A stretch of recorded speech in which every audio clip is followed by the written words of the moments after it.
Probably for a lot of people, what we're doing this weekend, which I didn't even know we were going to do this. I never planned my talks or do any notes prior to the talks.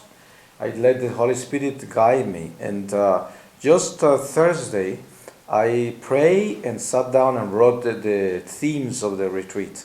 And this is what came out, one after another. Like I couldn't get away from it. And it's not intentional. I didn't have any intention to do that. As a matter of fact, I thought I wasn't going to be able to sleep last night. Because I said, oh, somebody must be very upset up in the air, right? So now they're going to get me alone. And I hesitated to go to bed. I went to bed at past midnight, using the excuse that the girls were producing CDs. But when I went to bed, I did a very strong prayer, and I said, the Lord, if you want me to preach this weekend, just cover me up.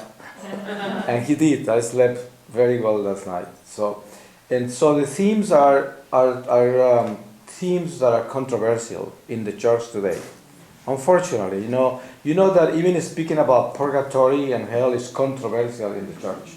Isn't that incredible? I mean, but I think that the fact that it is controversial, that doesn't intimidate us.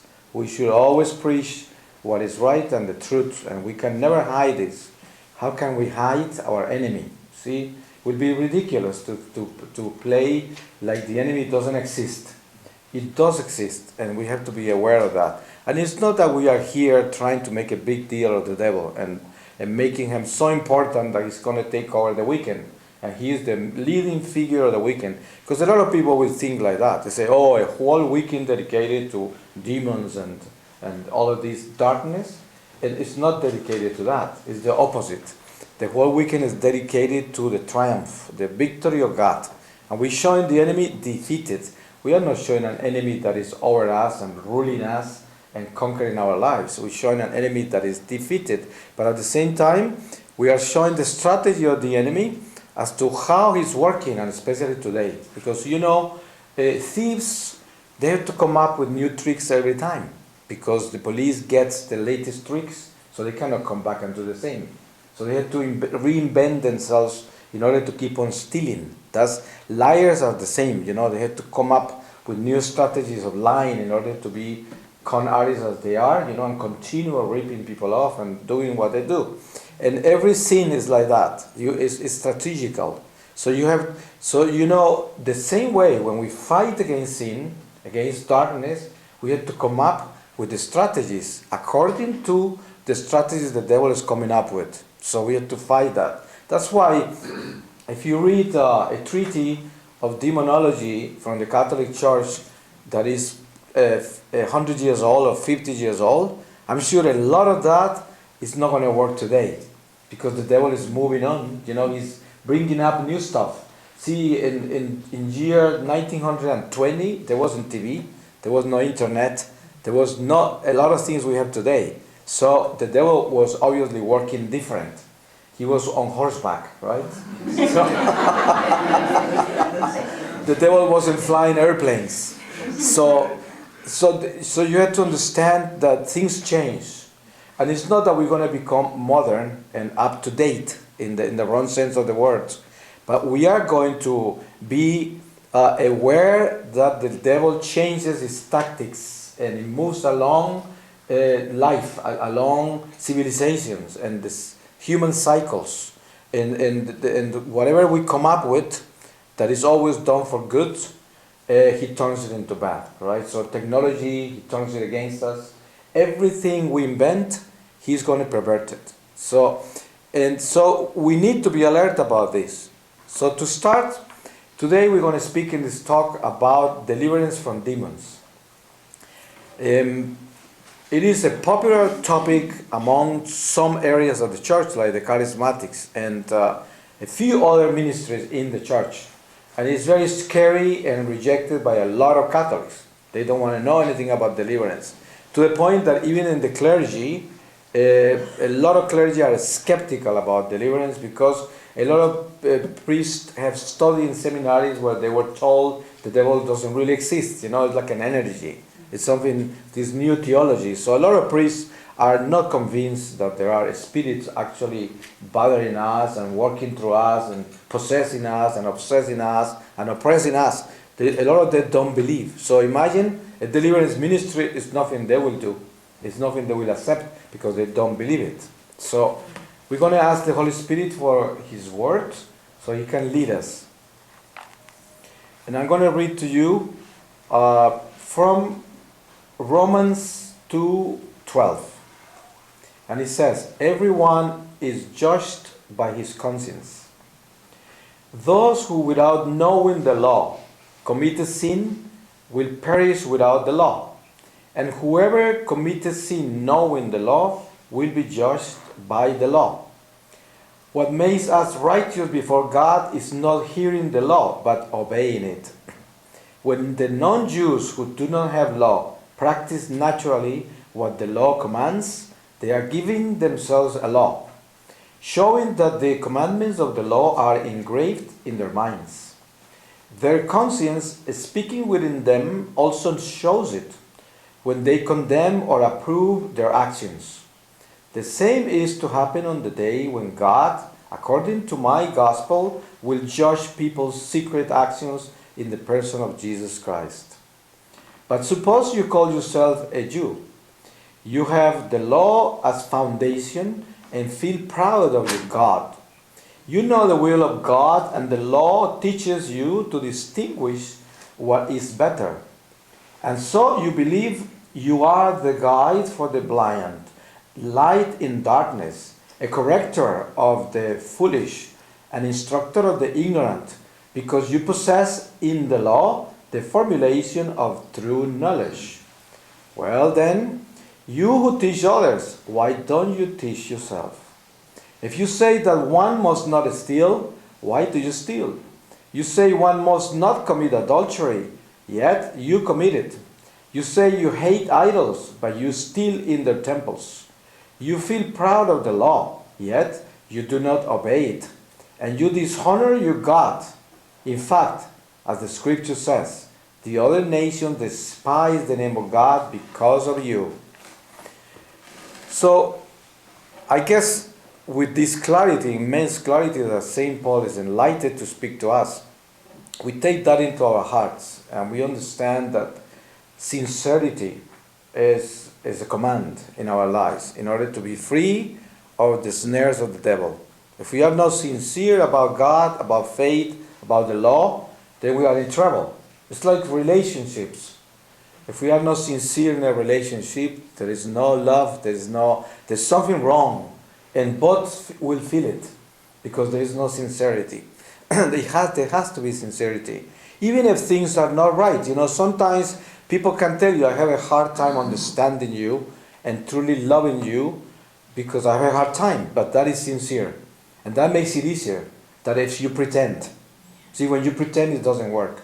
But when you speak it and you say, listen, sorry, this might be hard for you, but I don't feel 100% about the way I feel about you, But I'm working on it. I'm trying. That is much better than pretending. See? And that is like an exorcism. Because where is the devil? The devil is in the spaces where you are pretending. That's where the devil is. But the devil couldn't possibly be where you are sincere. He has no space.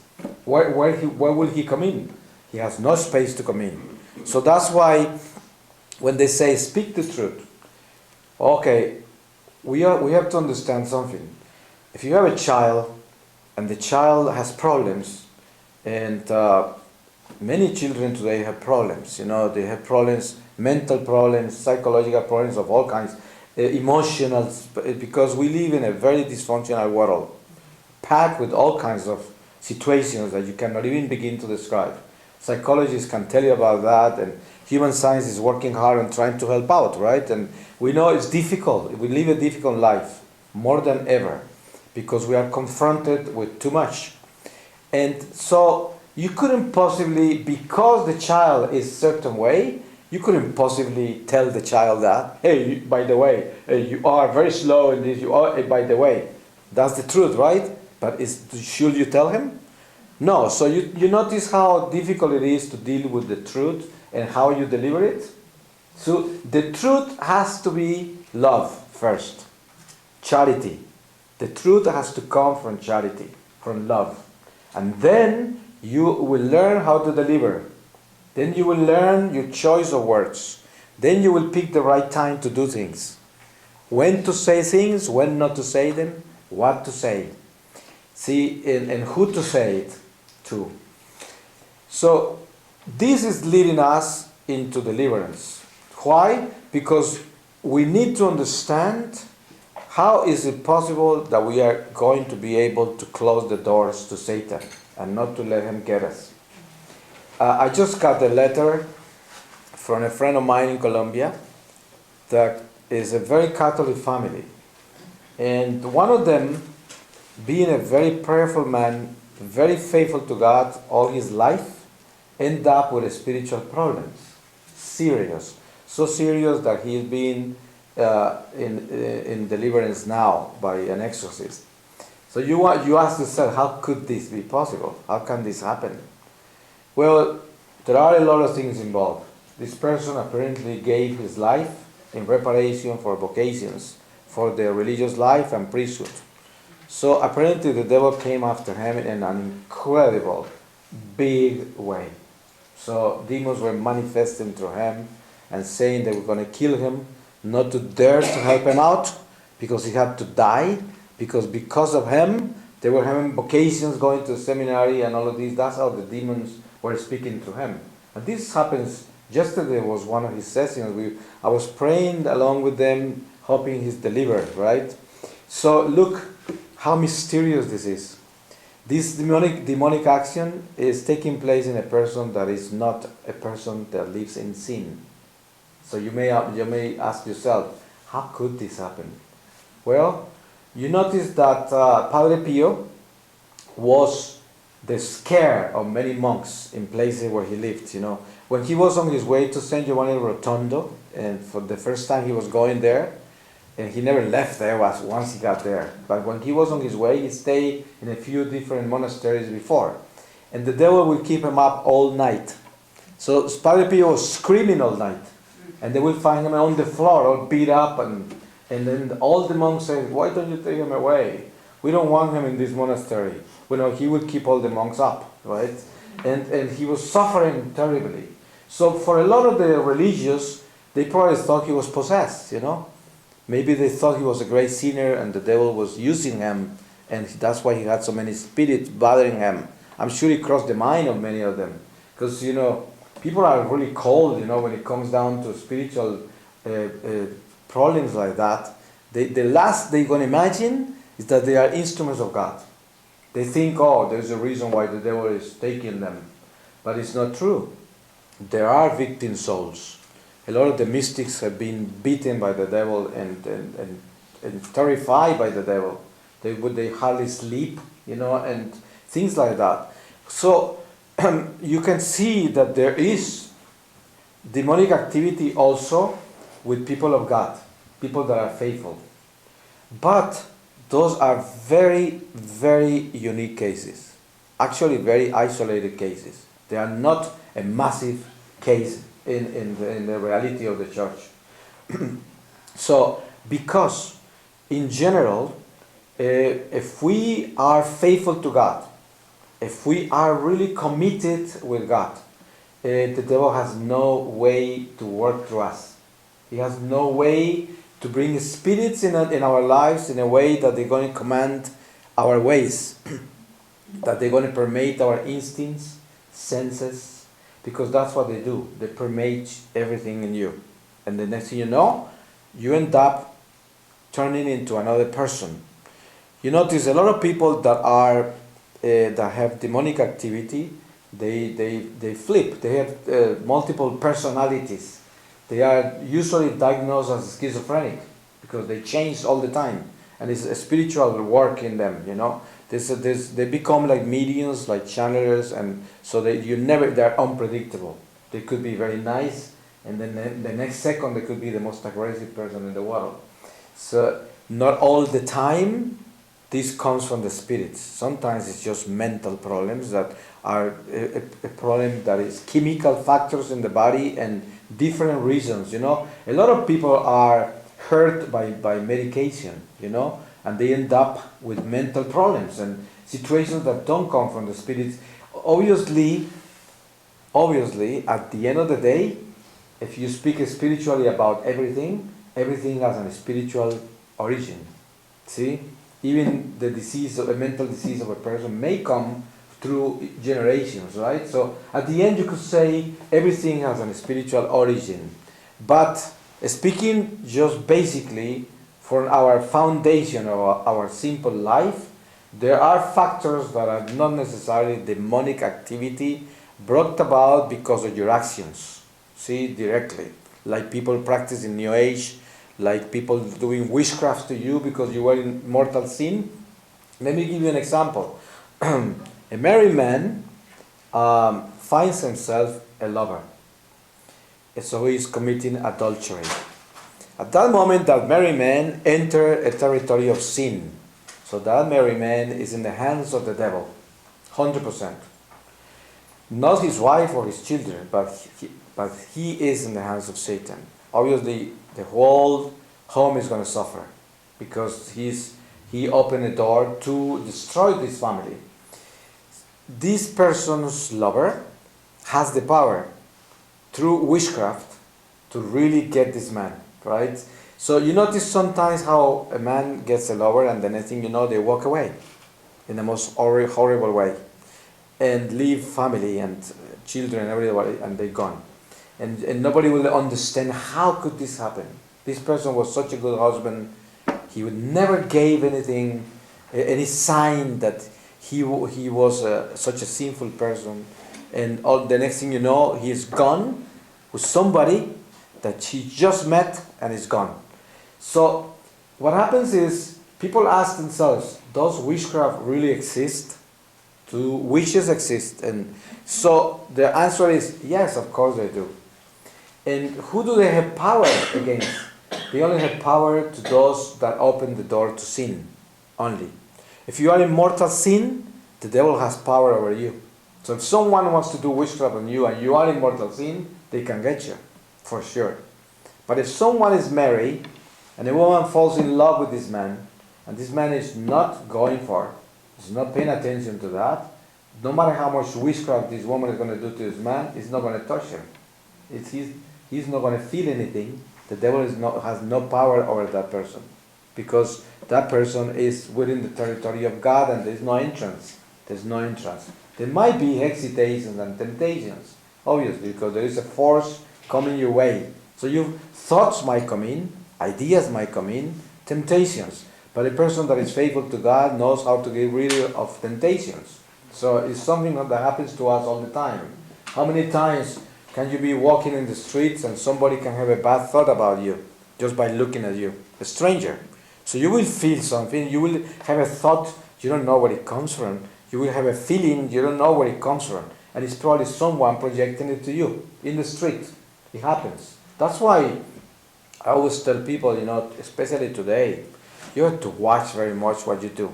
See, if you dress improperly, seductively, and you dress in a way that is going to arise people's concupiscence and people's ideas in the wrong direction, then you are at fault because you are attracting things you're not supposed to. See?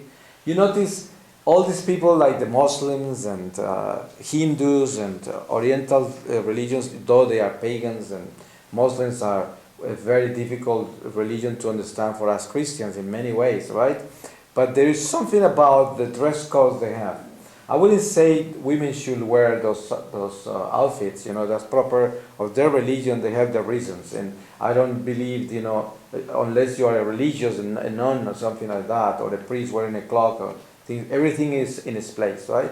But I'm saying, if you think about, some things are taken to extreme in a fundamentalistic way, right? But if you just take what is right about it, makes sense, right? Makes sense that somehow, to certain level, in certain ways, we have to watch.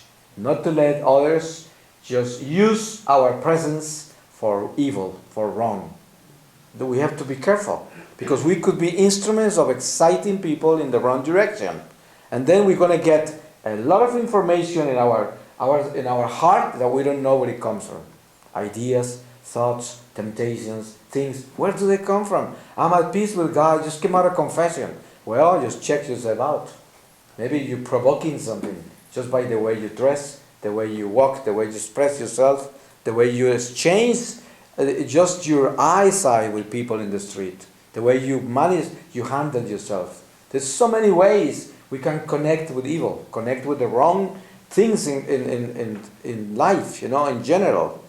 Your trains of thought, the way you think, the way you conceive your moments in life. So it makes sense, when you take all these religions that are extremists, but take a little bit of everything.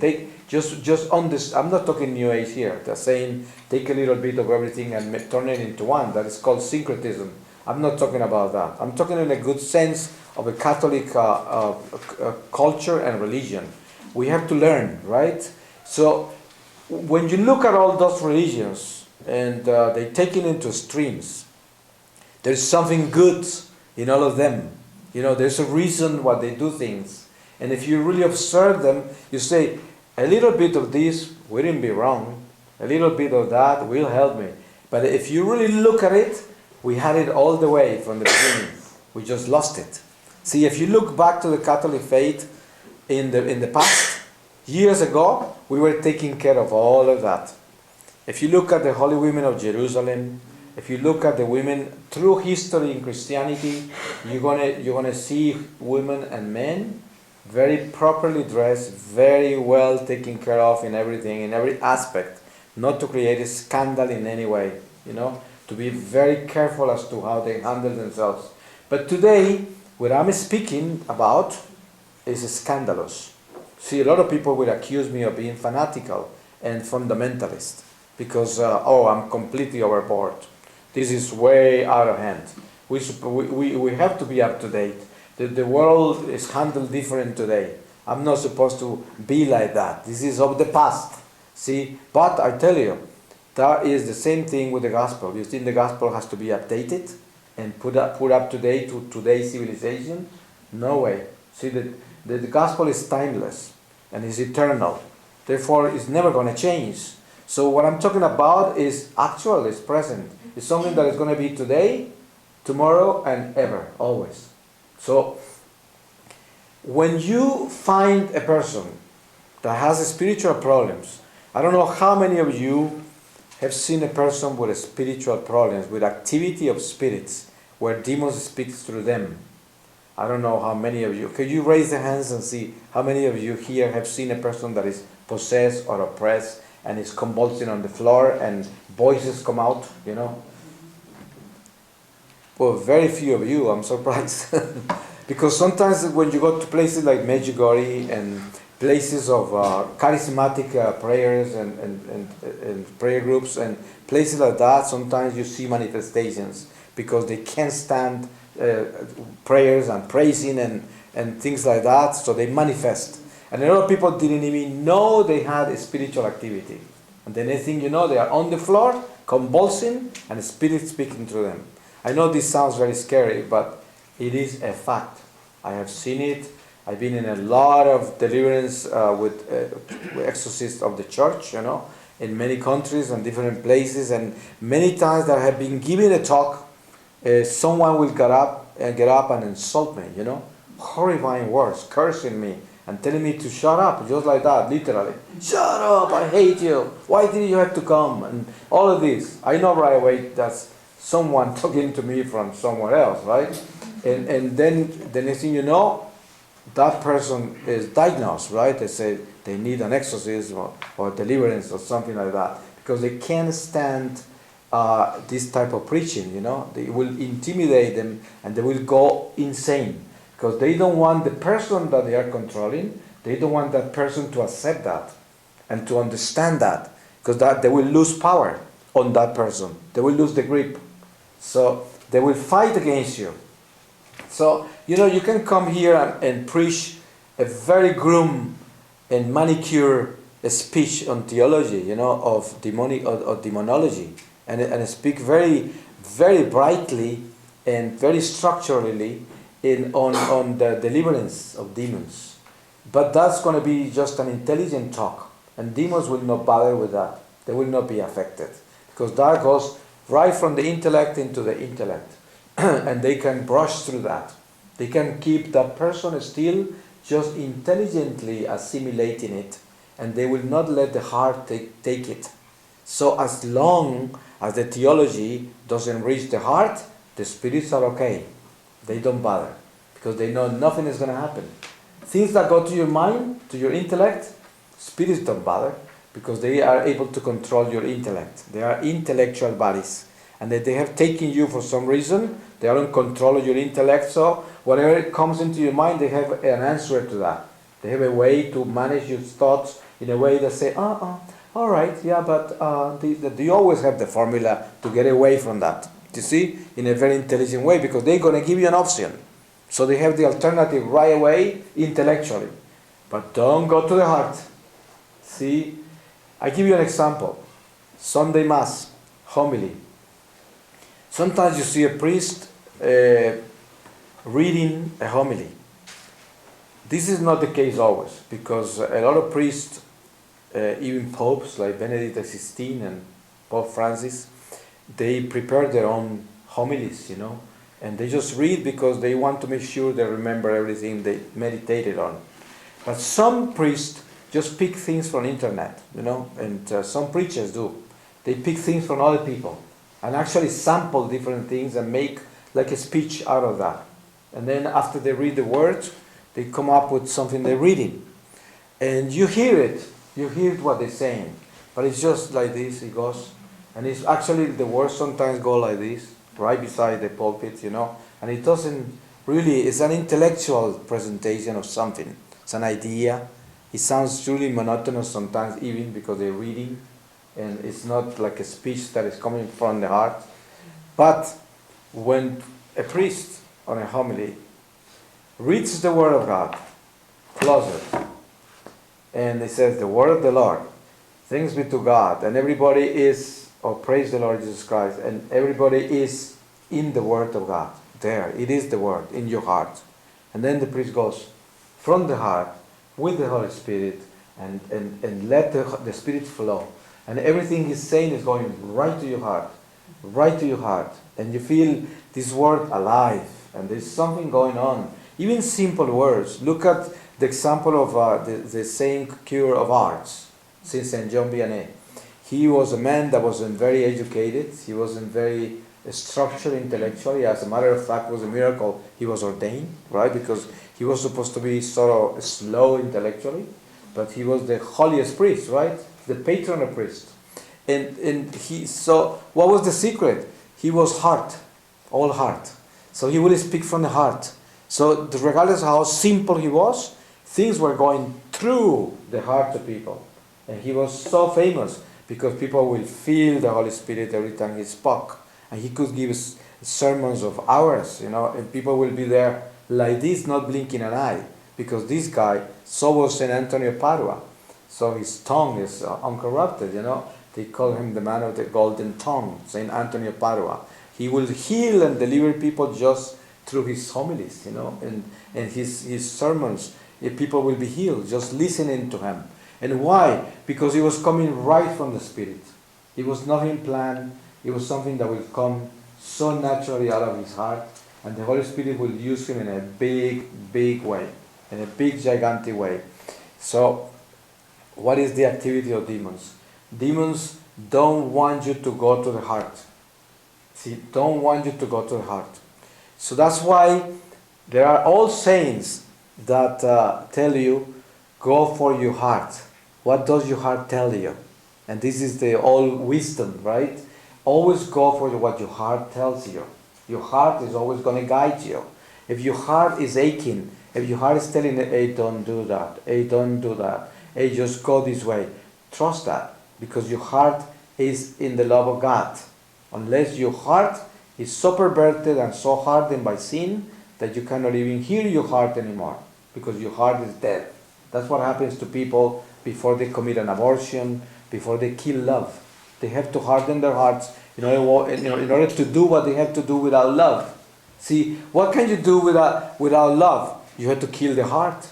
You have to close the doors of the heart and then speak, because then you don't feel anything. And you don't have any remorse, no guilt. That's how they do it, A person, before they commit an abortion, they have to really kill the heart and say, I don't love, I don't feel anything, I don't care about anything, and this has to be done because it's the best thing to do. And then I do it. And I'm not going to feel guilty, and this is what I have to do, and then boom, they kill. See, and this is the way sins are committed. All kinds of sins are committed like that. How? Killing the heart. So, what is the biggest deliverance from demons? Your heart. It's true. There is demonic activity where only the church can help you. You cannot help yourself any longer.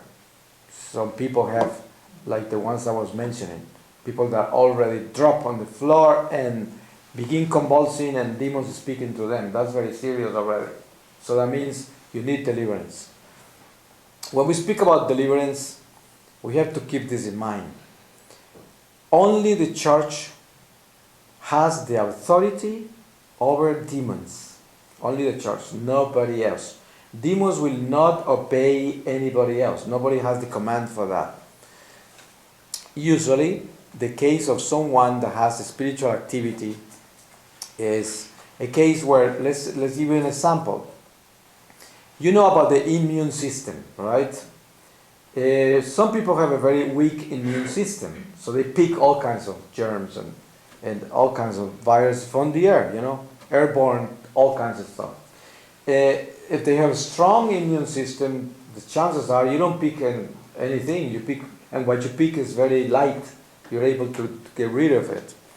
And so, spiritually speaking, there's not much difference. See, there is a spiritual immune system. Example, you come from a very Catholic family, very faithful and prayerful for generations. And you are born in that family. So therefore your spiritual immune system is very strong. Maybe your will and your conscience is not that strong, because you're probably a weak person, worldly, and very seduced by the world and by the flesh and by yourself. Very much into yourself. But you have this very strong immune system. So you go to a card reading, you go to mediumship, channelers and psychics and all of these. You go, you become a yogi, and you do this and the other, and you're involved in all kinds of stuff. And nothing really serious happened to you. But you notice someone that is joining you to do all of that, someone around you end up possessed, just by card reading or just by astrological charts, and is already in lots of trouble with spirits. A person that did the same you did, and even less than you. So how come this happens? And you didn't get hurt, and this person is hurt? Well, because of that. Because you have a stronger system, so to say, more blessings and protections that come on you, that you inherited, and you have a stronger ground. That's not going to last forever. If you keep on going in the wrong direction, one day you're going to lose your immune system, right? And it's just like all these people that are promiscuous. Some people have a very strong constitution, and they can fight against germs and things like that. So a lot of people can be promiscuous for a long time and not to contract AIDS. Right? But one day, if they keep on going that way, one day their immune system is going to fail them, and they're going to end up contracting it. Right? So that's the way it happens. Same thing is spiritually. It's the same thing. Obviously, you couldn't compare the factors, but the means are the same, right? So if you understand this example I'm giving you, then you notice that it's very important to realize who we are. A lot of people are converts. They come into the faith from families that were not of God for generations. Imagine, they have to be very careful. When they come into the faith, the great thing about converts is converts really appreciate what they embrace. I wish I had the zeal of many converts, that come into the Catholic faith from other faiths. Oh, they are wonderful, magnificent when they come in the right direction, right? Because some converts also come come and contaminate the church, Sometimes I notice priests that come from other faiths and they begin to do things in the parishes that they're not supposed to do. And they bring in their own little habits and ways of doing things that are terrifying, You go into a church and people are drinking tea inside the church, right? In a tea party inside the parish. I say, what? What is this? Oh, we used to do this where it's not a big deal, don't worry. Obviously, they didn't have the Eucharist, right? They didn't have the Blessed Sacrament. So they didn't have nothing to worry about in the temple. And some people follow that. So that is the wrong conversion. But a true convert, when they come in with the goods, and they came in because they understood what happens in the church, is the most incredible gift. They come in with a very beautiful zeal. And that is something that some of us cradle Catholics are lacking, sadly enough. But what I'm trying to get to is this understanding that we have to be so strong in what we know and what we have been given in order to know what we are fighting against. See, the devil knows who you are. He knows perfectly who you are. And you have to be aware of your enemy because he knows that you are lethal to him. So as a Catholic, we know that we carry the goods, which is the Eucharist. This is our big weapon, the Eucharist. The Eucharist inflicts the biggest damage against spirits. See, every time we take communion, every time, we turn into a living tabernacle of the living God. So just that alone, think about it, how gigantic it is. That can really destroy the work of demons for a long time. I give you an example. Let's say demons have been working in these neighborhoods for a week.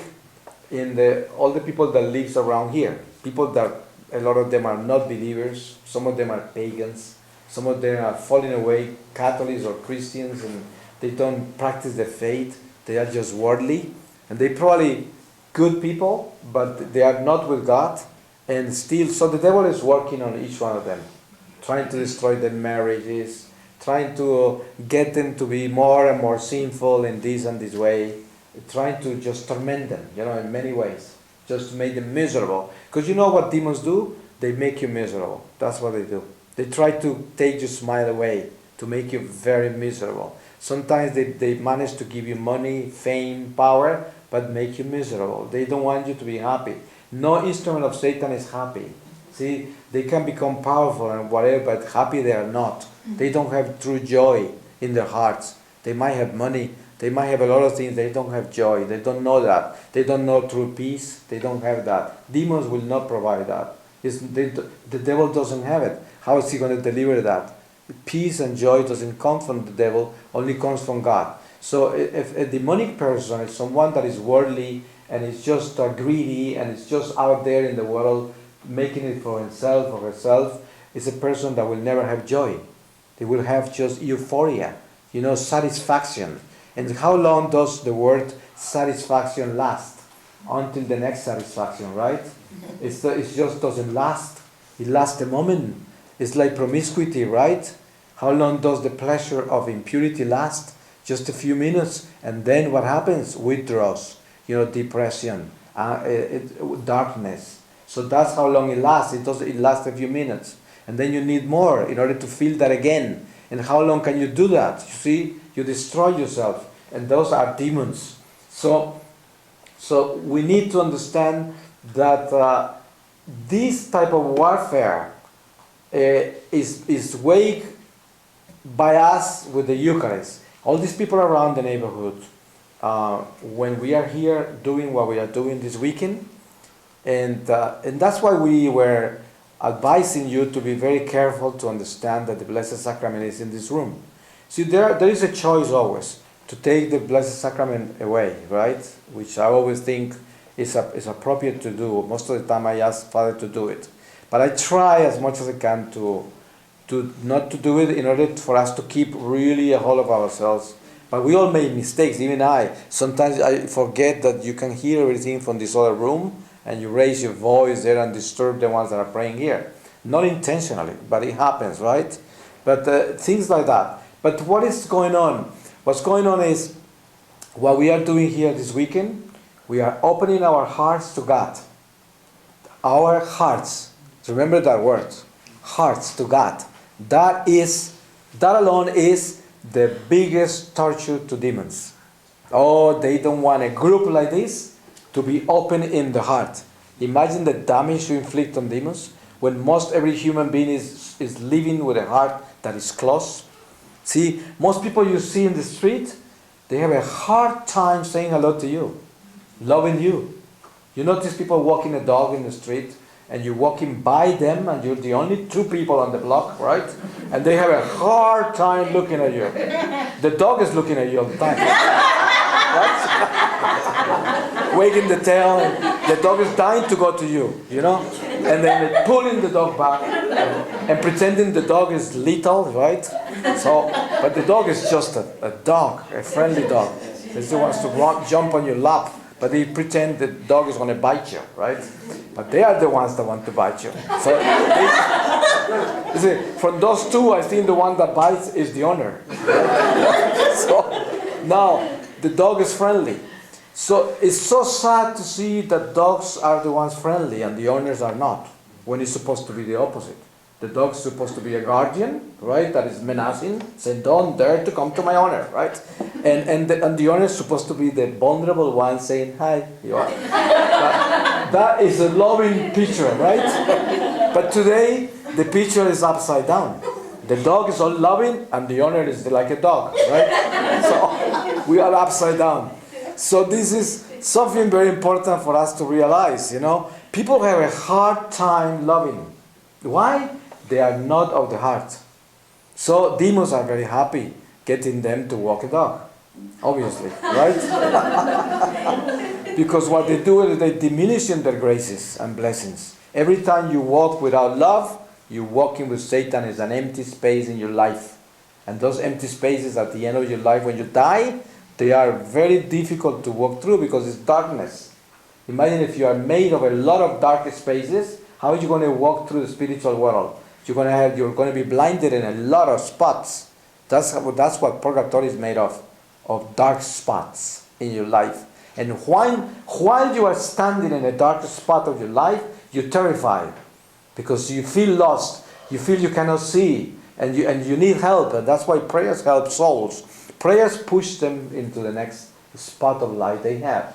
So, and then they have to keep on journeying through the purgatory, and they end up in another spot of darkness. And then they are scared because they cannot see the light. They cannot go. Then prayers push them again towards another spot of light. And this is very painful. So that's why we should be alert and careful to fill every spot with light. And reparation during this earthly life is such a gift because we are able to put light in all the darkness from the past. See, we are able to bring light to all the times we didn't have light in our life in the past. While we are here, in purgatory you couldn't do that anymore. But here we can. See, you are able to change your life now and to go back and say, Lord, forgive me for all the times I walk my dog and I was the dog and the dog was me.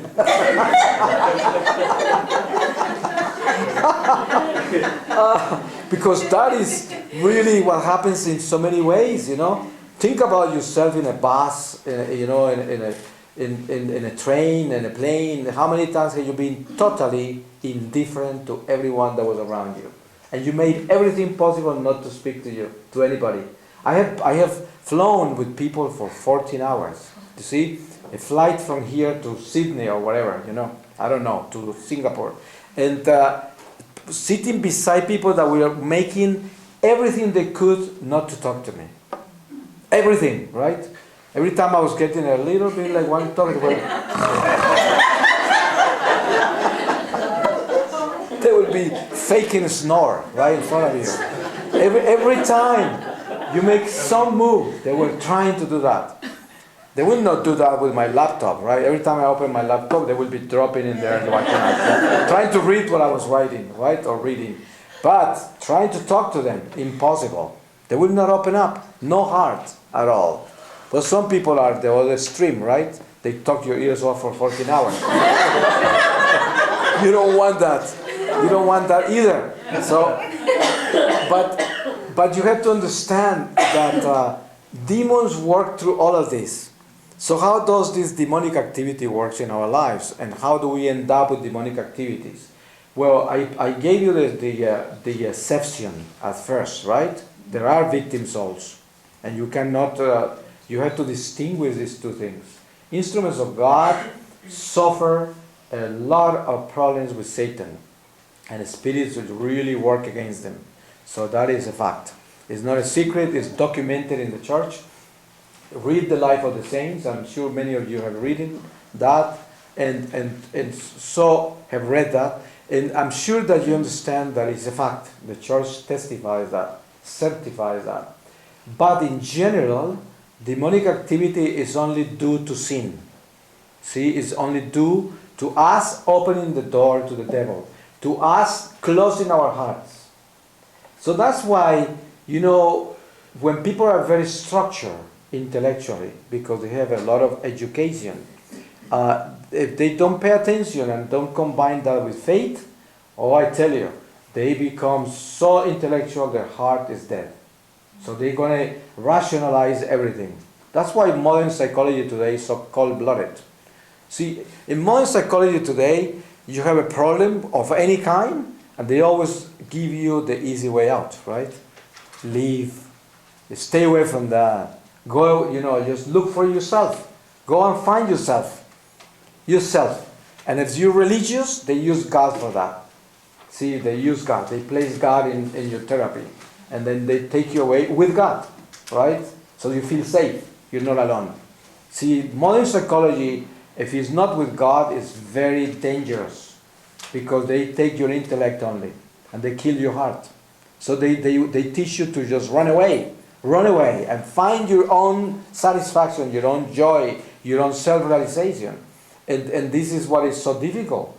I mean, there's nothing more beautiful than human science with God. You see, a healthy psychologist, a healthy psychiatrist, a healthy counselor, right?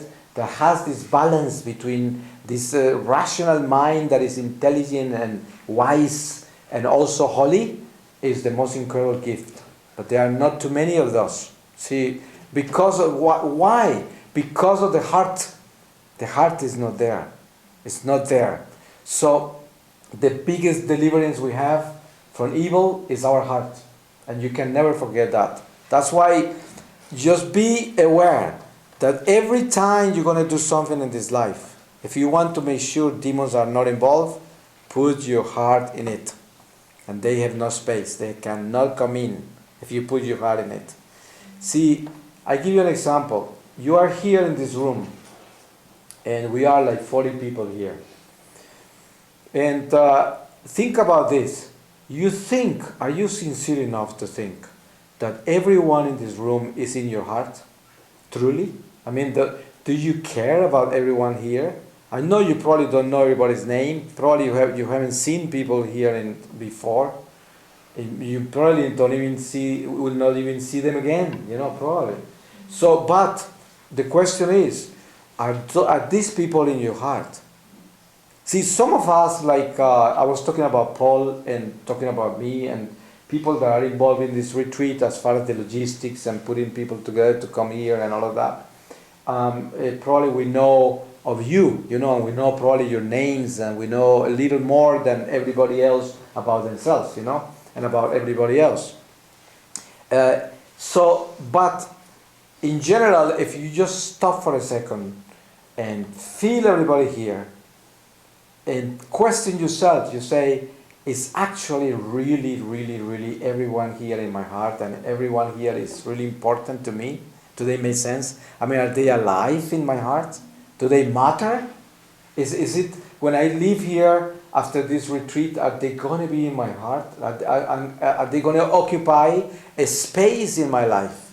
Are they the ones that came in as a cell of the mystical body of Jesus, and I was introduced to them for life, for eternity, and they are going to be with me forever because they are people of God that will be in my heart forever? Are they that? Is my love so big? Is my heart so open that I'm opening my heart to God not for my own benefit alone, but because I am opening my heart to everyone, including the ones here right now? So that will be the biggest exercise we can do at this moment. And how is it called? It's an exorcism. So you want to know about exorcism? Exorcism is getting rid of demons, right? That's what it is. So how do you get rid of demons? Love. Just love. I give you an example, very classical. I was in Rome one time with one of the top exorcists, and he was working in a very tough case. It was a nun from Africa, right? And she was possessed. She had practiced all kinds of witchcraft, and she was an instrument of the devil, horrifying instrument. And they were like 2 years with her working in the Vatican to exorcise her, right? The Vatican exorcist. And one of the things I learned, I was just a backup with some of the nuns that were taking care of those exorcists in a compound outside Rome in Sagarolo. And I was there as a backup prayer, right? I was praying along. And it was very difficult. We had to fast for 2 days and things like that. It was very tough, very serious activity, to the point where that nun was floating up in the air and things like that, was going up on a wall like this from the back. Imagine serious, very serious case. And the way the exorcist was working at that was very funny, because the nun was there, and it was a tent. They have a tent, and they have like cushions all over the place, because the devil will throw her everywhere, so they don't want her to get hurt. So they have to cover everything. And crucifixes everywhere, and holy water and exorcised salt everywhere. And the images, the Sacred Heart, the Immaculate Heart, things he hates the most, And so the exorcist, the main exorcist, walks in. We had been there in the tent already praying a long time before they brought the nun, right? When they brought the nun, everything changed. The whole atmosphere was really tense and horrifying. It wasn't a secret; you could feel it, And then the exorcist walks in, like looking everywhere but the nun, right? And talking to us like this, very, very, very just simple. And then he begins to walk towards the nun, and he begins to talk to her, and then demons begin to do all kinds of stuff, throwing things, spitting on him, cursing him, and he keeps on talking to the nun, by her name, ignoring the demons that are speaking to her. And he keeps on telling, love, do you sleep good? Love, this and the other, that. Oh, that was the biggest work against the demons, the biggest one. Because they say, stop it! Don't you see, it's me talking to you.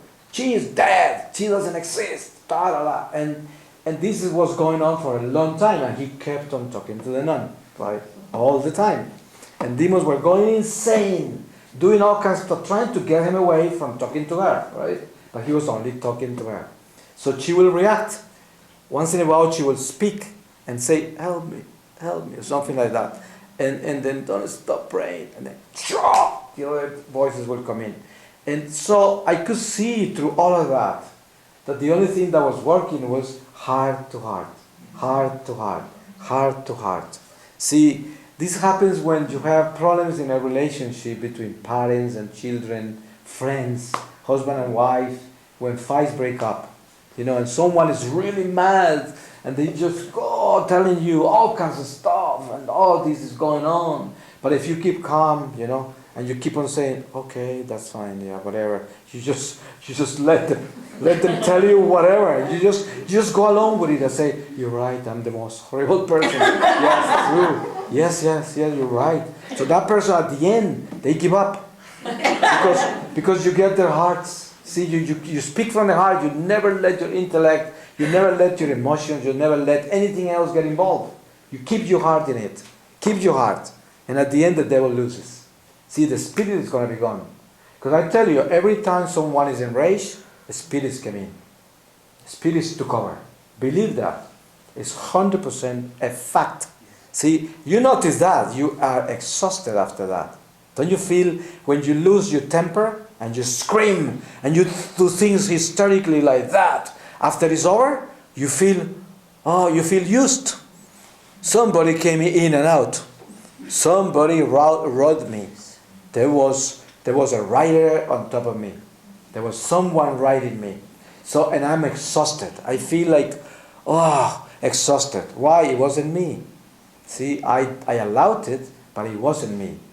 Those words weren't mine. The feelings weren't mine. The thoughts weren't mine. The emotions weren't mine. And what was left is just exhaustion. So, this is so important to understand because this is like a spiritual warfare. So, if you put your heart in this, you're gonna be able to exorcise the demons. They're not gonna have power over you. So, just to end the reflection, I tell you this: if we speak about deliverance from demons, we know what it is. The church has manuals about that. You know, they have to pray certain prayers. It has to be something arranged by the church. It has to have permission from the bishop. Only a priest can do that. And priests have to be prepared. They have to be fasting. They have to pray. They have to be assigned by the bishop. And the person that they're going to deliver, the name of the person has to be in the bishop's desk. And everything has to be official. Because otherwise demons will not obey. Usually the spirits that work through a person are slaves. And they are under the authority of a prince of the dark. Princes of the dark, they don't inhabit human beings. They don't come. They come to work through you when they need to, but the ones that are in you are like condemned souls, damned spirits. Those are the ones, is the lower rank of the devil, condemned souls. And they are the ones that are assigned to a soul to destroy that soul and to keep it in chains until the end of time of that person. And those souls, no matter how much you pray over the person, they are not able to go. Why? They are not allowed by the prince. And they are very afraid of those angels, right? They are slaves to them eternally. They are condemned. And they are slaves. So they have to stay with that soul and torment that soul and destroy that soul. And that's their job. That's their duty they gave them. See, they live in the eternal present. So they are not confined to time. So to ruin somebody's life is nothing. It's an instant in eternity. So they will be with you during your instant life that for us appears to be very long. For the spirit is nothing. It's an instant. So they are there with you. So only the church is able to come and place under obedience those condemned souls to tell the priest who the prince is and the name of the prince. So once they reveal that, which takes a long time sometimes, because they will lie, they will come up with stories, they will do everything to cover up the prince. So that's their job, because they are afraid to set him up. Imagine they are petrified, because the prince is going to do horrible things to them just because they fell. He's going to do that to them anyways, right? But anyways, the church is the only one that has the authority to place those souls under obedience, those 10 souls, and then they will confess who the prince is. Once the exorcist has the name of the prince, that is quite a success. Now, they have to go back to the bishop and say, now is the time. This is going to be serious now. We're going to call this angel a fallen angel.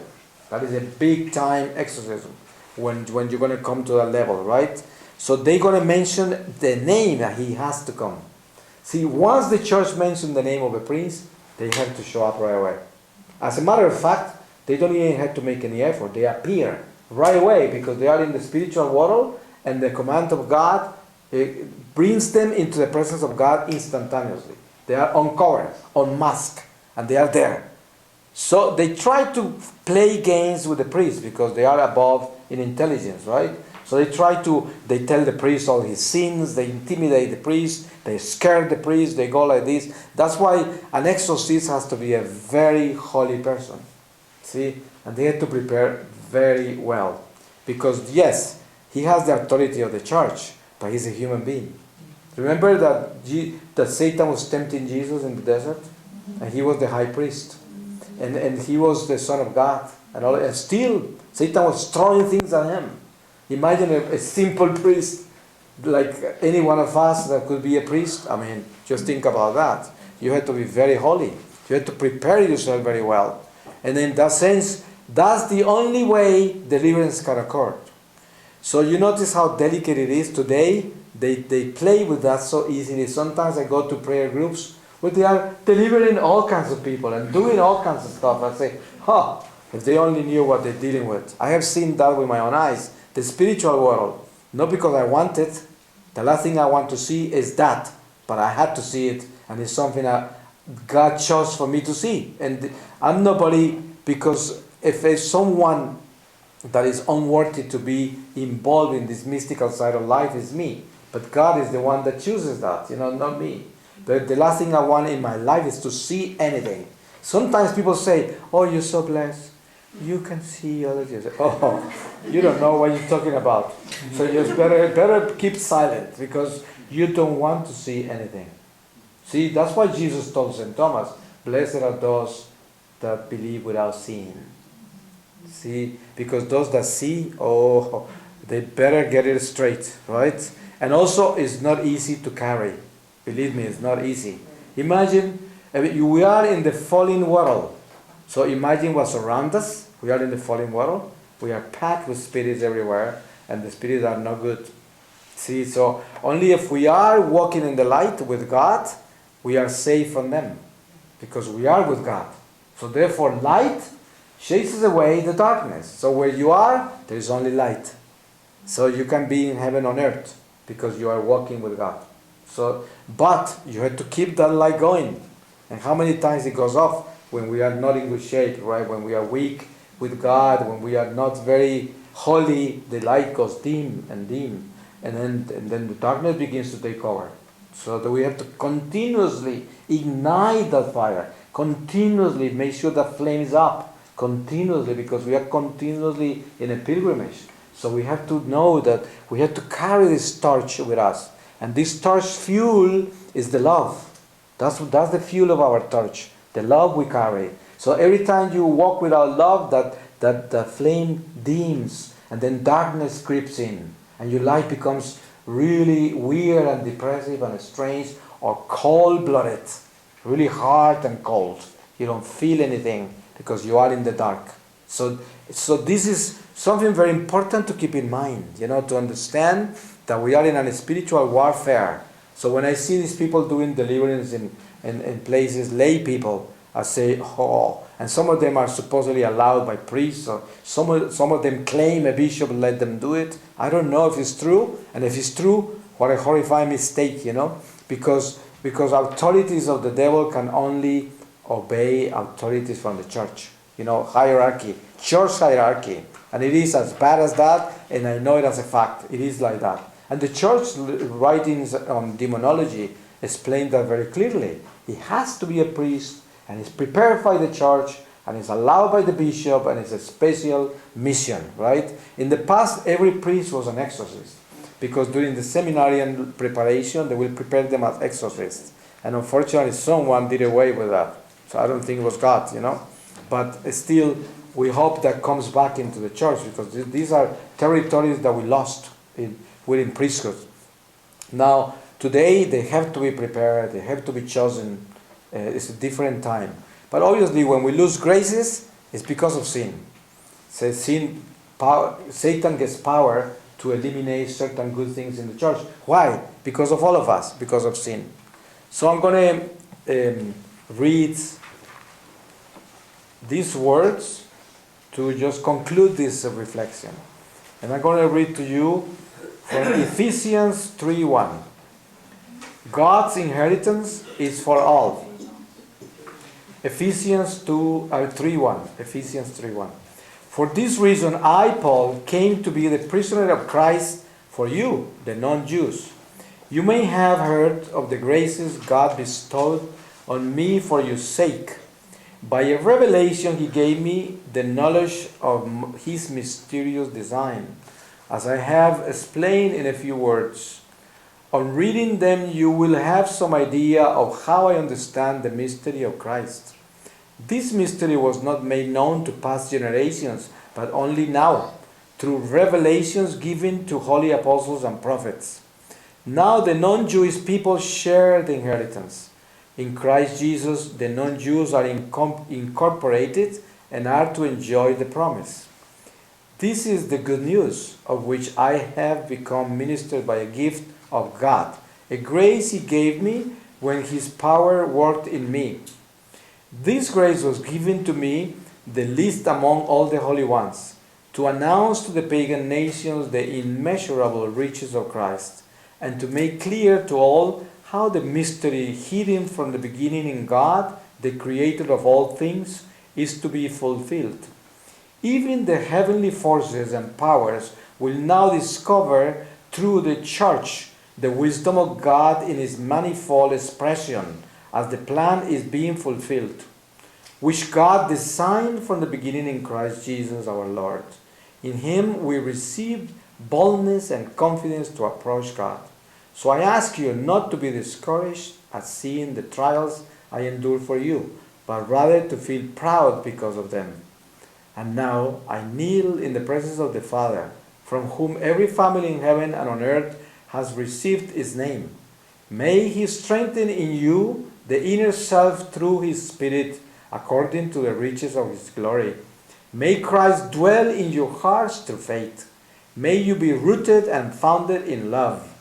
All of this so that you may understand with all the holy ones the width, the length, the height, and the depth, in a word, that you may know the love of Christ that surpasses all knowledge, that you may be filled and reach the fullness of God. Amen. Amen. So we praise the Lord and we thank him for his wisdom and his gifts and the reflection he gives us, because this is like a gift God gives us so we can enrich ourselves. So don't ever forget, the answer is in your heart. Don't ever forget it. Amen. Amen.